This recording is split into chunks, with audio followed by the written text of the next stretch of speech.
बाजार के इतिहास को आप देखें अनिल, तो 100 साल के इतिहास है मोटा मोटा। 1920 से अब जो हम जहां बैठे हैं, उसके पहले हमें कुछ नहीं मालूम दुनिया में क्या हुआ था। तब से 6 मंदियां आई हैं मोटा मोटी। उन मंदियों के कारण बड़े सीमित हैं। कहने का मतलब क्या है? Inflation, speculative bubble, terrorist attack, .com जैसा एक मतलब तूफान था जो भी बोले आप। फिर एक डेट लेड क्राइसिस हुई 2008 की, और फिर एक पैंडेमिक जो 2020 में हमने देखा।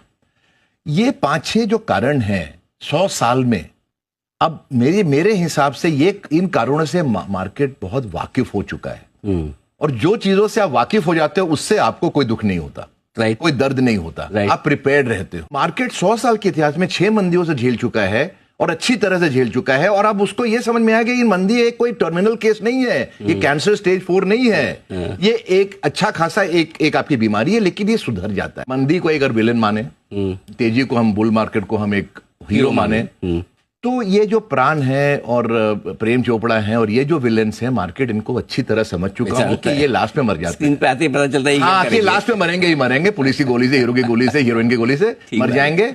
अब अमजद खान जैसा कोई विलन आ जाए जो पहली बार डेब्यू फिल्म में शोले जैसा आ गया, वो बात देखी जाएगी। लेकिन मेरे हिसाब से ये मंदी के जो कारण है सीमित है, and market has dealt with it and understood. ना इन्फ्लेशन से घबराने की जरूरत है, ना टेरर अटैक से, ना स्पेक्यूलेटिव बबल से। भारतीय बाजार अपने नए रिकॉर्ड स्तरों पर पहुंचे और निफ्टी करीब 25,000 की दहलीज पर पहुंचता हुआ दिखाई पड़ा।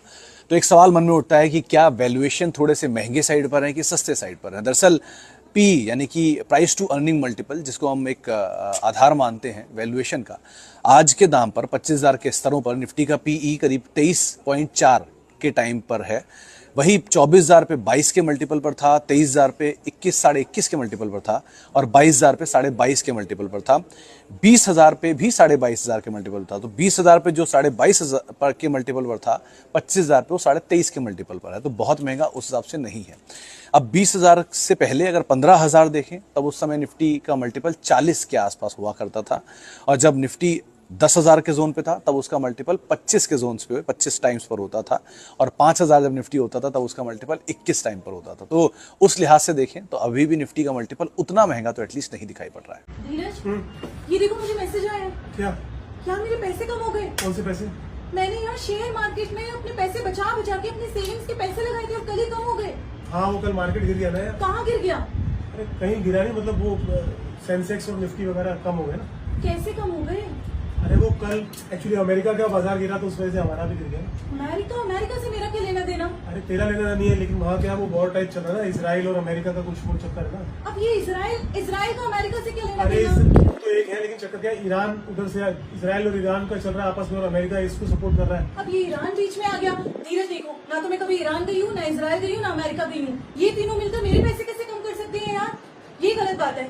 आप देखो, अभी की अभी बात करो और उनसे बोलो कि मेरी बीवी बहुत गुस्सा हो रही है, उसे अपने पैसे वापस चाहिए, मुझे पूरे के पूरे अपने पैसे वापस चाहिए, वरना मैं वॉर कर दूंगी। आप लोग बात करो उनसे, फोन करो। अरे ऐसे नहीं होता ना। नहीं, आप उनको फोन करो, मैं अभी कुछ काम करने जा रही हूँ। बात यार, इसका पैसा कहाँ लगा दिया शेयर बाजार में? किसको फोन करूँ?